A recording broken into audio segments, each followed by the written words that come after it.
dating after a spiritual awakening. I want to tell you what my dating life has been like since I've been on my spiritual awakening, since I've went through an unhealed empath to an empath that is healed, basically. So let me tell you about my dating experiences now versus what I used to go through when I was unhealed. Boundaries. I have a lot of them.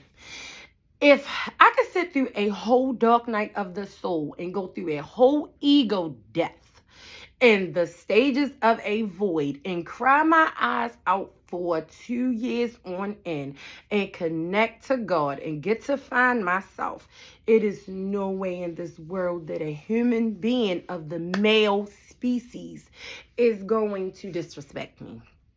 My boundaries is so strong when it comes to dating because the level of love that I have for myself after I was able to sit with myself is so high. It's just, I have a lot of non-negotiables hanging up on me, disrespecting me, standing me up for dates, breadcrumbing me.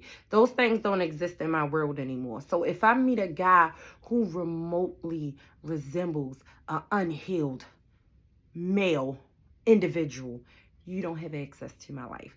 I will not judge you. I will not talk about you. I just will not entertain you because I myself have to dig myself. I had to dig myself out of a hole to heal.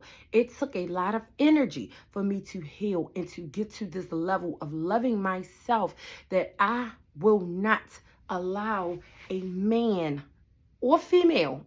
I'm not a lesbian, but I'm just saying if you are dating a female, and if you are a female dating a female, if you are a man dating a female, I don't care. No human being on this earth is going to come into my life and benefit off of my healing who has not done the work themselves.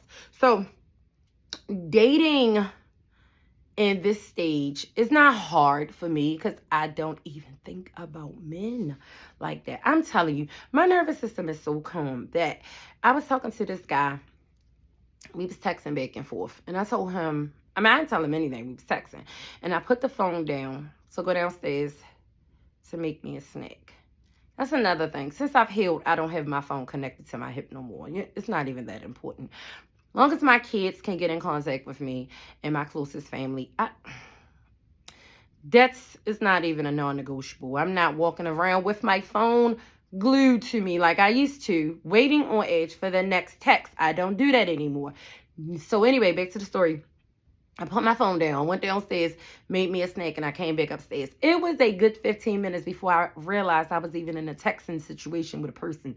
I forgot. You will literally forget that you're dating a person. It's like, I hate to laugh, but it's funny. You will no longer be obsessed with men. You will no longer center men. You will be so decentered on men that you will be so focused on you. The goal is to focus on you. When you focus on you, that man that you're dating or the people that you're dating, yes, date multiple men. You are single until you are in a committed relationship. I know they say you are single until you marry, but if I'm in a committed relationship, I'm not going to date anybody else. But until I'm in a committed relationship, date them all. So if you are dating multiple men, you won't even bat an eye at the thought of them. Not in a bad way. It's just that you will be so centered on loving yourself that that man will have no choice but to be centered on loving yourself, because men are natural hunters. Men love a woman who loves themselves, not in a conceited way, but in a centered way. Not in a selfish way, but in a God-centered way where I am the only person that's going to make sure that I am okay. So I myself focuses, if that's the real word. I focus on myself. I love myself. I do things for myself. I date myself. I sit with myself. I have gotten to know myself. So when a man comes into my life to date me, you have to be on a certain frequency. And that frequency is a frequency of loving yourself, loving himself. I don't date overly sexual men. I can spot an overly sexual man in like the first 10 minutes of a conversation. If a man is overly sexual, do not date him, because he will hump a tree if given the opportunity. Do not date a highly sexual man and expect him to be faithful to you. It's a difference between a man dating multiple women like you are when you're in your single phase than a man humping on multiple women and having a lustful core. They have a lustful core. Like, their characteristic is lustful. They will hump anything in a relationship. They will hump anything out of a relationship. They will lie to get into your pants. They will fake a relationship to get off. Those type of men are creatures. I don't look at them as human. I look at them as animals. Their animal instinct.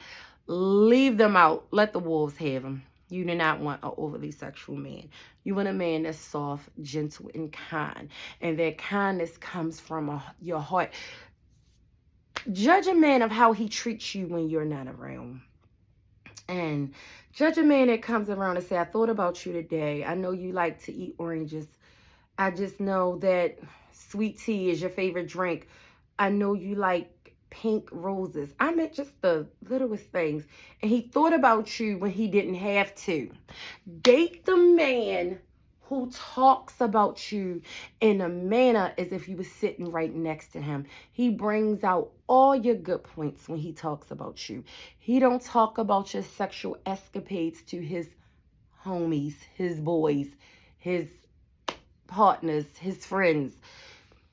When a man is serious about you, he do not tell sexual details about the woman that he's serious about.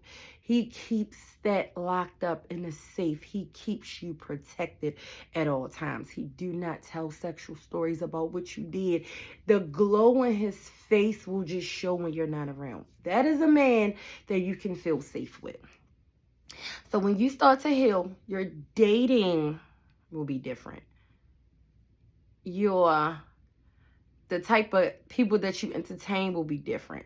You won't be so worried about when the next man will come. You'll just look up and he'll be there, because you'll be so magnetic, because now you're in the center of your own power. You pulled your power back by sitting with your emotions. So now you are centered in God. You are centered in the present.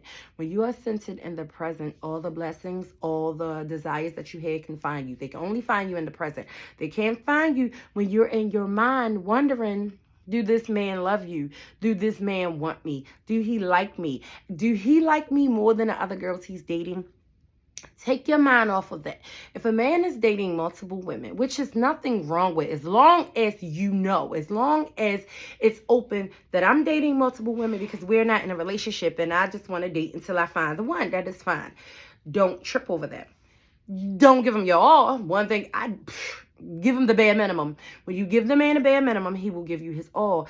Because if he's dating multiple women, more likely those women are also giving him their all. They are giving him their all, because if one of those women would take their attention off of him and put it on themselves, he will be focused on that woman. So it wouldn't be you. He wouldn't be dating multiple women if he actually found the one. Because when a man finds the one, he focuses on that one. Now, how you become the one is just you love yourself so much that the things that other women may allow, you don't. You be the strong one. Being a strong one is the one that does not care about him. You don't care what he's doing. You don't care where he's at. You don't give a damn how his day was at work. Fake it until you make it. If he call you and asks you, how was your day at work? You explain it to him and say, oh, well, how was yours? But to loop over and over, if your insecurity is driving the relationship, he don't want you. And he's going to bypass you. Men like strong women.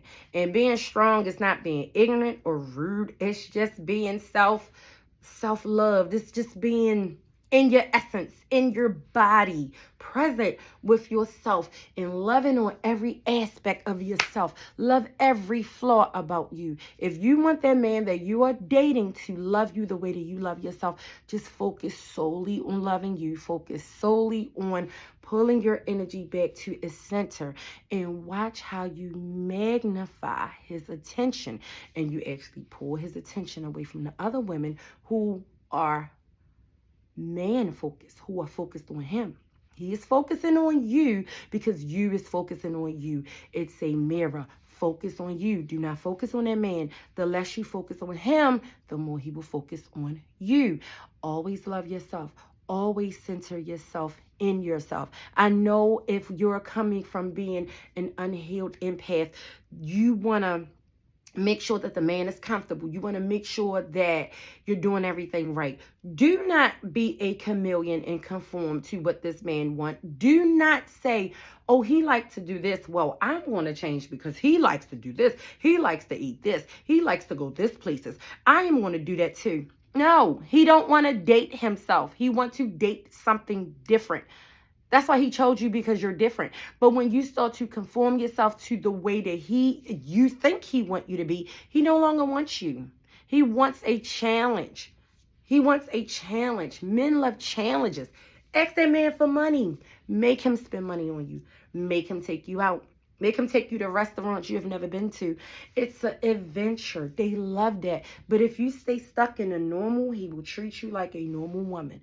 But if you act phenomenal, he will treat you like a phenomenal woman.